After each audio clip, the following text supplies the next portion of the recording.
Hi all, ഇന്ന് എൻ്റെ കൂടെ ഉള്ളത് NMMS വിന്നറും അതുപോലെ തന്നെ നമ്മുടെ ഫൗണ്ടേഷൻ കോഴ്സ് സ്റ്റുഡൻറ്റും കൂടി ആയിട്ടുള്ള തമന്ന പത്തൂരാണ്.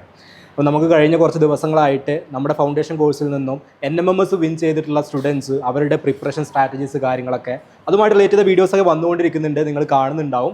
അപ്പോൾ ഇന്ന് തമന്നയുടെ ഒരു ജേണിയാണ് നമ്മൾ ഈ ഒരു വീഡിയോയിലൂടെ പറയാൻ പോകുന്നത്. So Tamanna, welcome to the video. അപ്പോൾ ഫസ്റ്റ് ചോദിക്കാനുള്ളത് 139 മാർക്സ് വാങ്ങിയിട്ടാണ് NMMS വിൻ ചെയ്തത്. അപ്പോൾ ആ ഒരു റിസൾട്ട് അറിഞ്ഞ സമയത്ത് എന്ത് ഫീൽ ചെയ്തു? ഭയങ്കര ഹാപ്പി ആയിരുന്നു. അതുവരെ ഉള്ളൊരു ഹാർഡ് വർക്കിന്റെ റിസൾട്ട് ആണ് എന്നുള്ള രീതിയിൽ.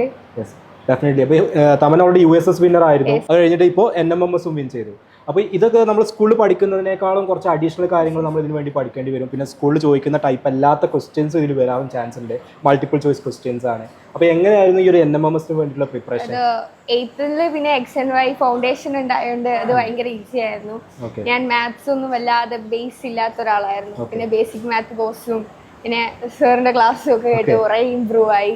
അങ്ങനെ മാത്സ് ഒക്കെ സിമ്പിളായി. പിന്നെ മാത്സിന് ഷെഫീർ സാറ് കോച്ചിങ് ഒക്കെ കിട്ടി. 3 മൊഡ്യൂളായിട്ട് ക്ലാസ് നമ്മുടെ ഫൗണ്ടേഷൻ കോഴ്സിൽ തന്നെ മാത്തിന്റെ മൊഡ്യൂൾസ് അവൈലബിൾ ആയിരുന്നു. അങ്ങനെ പിന്നെ യൂട്യൂബ് ചാനലിലും ഉണ്ടായിരുന്നു. പിന്നെ ഫൗണ്ടേഷൻ കോഴ്സ് തന്നെയാണ് ഇതിന്റെ ഒരു ഫൗണ്ടേഷൻ കോഴ്സ് നന്നായിട്ട് ഹെൽപ്പ് ചെയ്തിട്ടുണ്ട് അല്ലേ?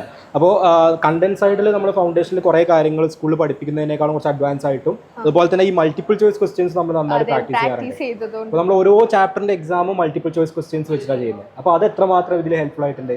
കുറെ ഹെൽപ്ഫുൾ ആയിട്ടുണ്ട്. കാരണം ടൈം വെച്ചും ഒക്കെ നെഗറ്റീവ് മാർക്സ് വരെ നമ്മൾ ചെയ്തിട്ടുണ്ട്. പക്ഷെ ഇതിൽ നെഗറ്റീവ് മാർക്സ് ഇല്ല, എന്നാൽ കൂടി ഒരുപാട് ഹെൽപ്പ് ചെയ്തിട്ടുണ്ട്. ആ ഒരു ലിമിറ്റഡ് ടൈമിന്റെ അകത്ത് മൾട്ടിപ്പിൾ ചോയ്സ് ക്വസ്റ്റ്യൻസ് ചെയ്യാന്നുള്ളത് ശരിക്കും വേറൊരു പ്രാക്ടീസ് അല്ലേ? നമ്മുടെ സ്കൂളിലെ എക്സാം എഴുതുന്ന പോലെ അല്ല, ഒരു ഡിഫറെന്റ് പ്രാക്ടീസ് തന്നെയാണ്. ഓക്കെ. അപ്പോൾ കഴിഞ്ഞ വർഷം നമ്മുടെ ഫൗണ്ടേഷൻ സ്റ്റുഡൻ്റ് ആയിരുന്നു, ഈ വർഷം നമ്മുടെ ഫൗണ്ടേഷൻ കോഴ്സിലുണ്ട്. അപ്പോൾ ഈ ഒരു ത്രൂ ഔട്ട് നമ്മൾ ഈ ഫാക്കൽറ്റീസ് ക്ലാസ് എടുക്കുന്നതിന്റെ കൂടെ തന്നെ നിങ്ങളെ സപ്പോർട്ട് ചെയ്യാൻ നിങ്ങളുടെ മെന്റേഴ്സ് കൂടി ഉണ്ടാവാറുണ്ട് അല്ലേ? അപ്പോൾ മെന്റേഴ്സിന്റെ ഒരു സപ്പോർട്ട് എങ്ങനെ ഉണ്ടായിരുന്നു 2 വർഷം?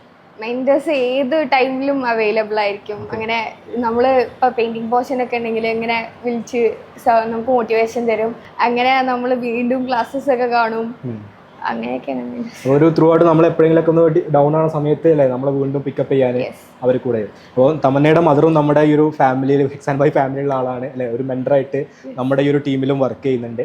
സോ ഇനി എന്താണ് നെക്സ്റ്റ് ഒരു ഫ്യൂച്ചർ പ്ലാൻ ഒക്കെ എന്താണ് തമന്നയുടെ? ഫ്യൂച്ചർ പ്ലാൻ IIT പോകണം എന്നുള്ളതാണ്. എന്താ IIT പോകണം ആഗ്രഹിക്കാൻ കാരണം? XNY ക്ലാസ് ഒക്കെ കണ്ടപ്പോൾ IIT പോകണം എന്ന് തോന്നി.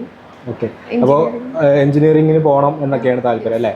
അപ്പോൾ ഇനി +1 +2 നല്ലൊരു സ്ഥാപനത്തിലൊക്കെ സയൻസ് ഒക്കെ എടുത്ത് +2ൻ്റെ കൂടെ തന്നെ JEE മെയിൻസ് അഡ്വാൻസ് ക്രാക്ക് ചെയ്തിട്ട് IIT എത്തണം എന്നുള്ളതാണ്. ഇപ്പോൾ 9th എത്തി, ഇനിയിപ്പോൾ 10th നമ്മുടെ SLC എന്നൊരു പറയുന്ന സംഭവമൊക്കെ ഉണ്ട്. കഴിഞ്ഞിട്ട് പിന്നെ +1 +2 കഴിഞ്ഞിട്ട് IIT അല്ലേ? അപ്പോൾ ആ ഒരു ഡ്രീമും കാര്യങ്ങളൊക്കെ സക്സസ്ഫുൾ ആയിട്ട് തന്നെ കംപ്ലീറ്റ് ചെയ്യാൻ തമന്നക്ക് പറ്റട്ടെ. ഇനിയിപ്പോൾ NMMS കഴിഞ്ഞിട്ടുള്ളൂ, ഇനിയും കുറേ കോമ്പറ്റീവ് എക്സാംസ് നമുക്ക് വരുന്നുണ്ട്.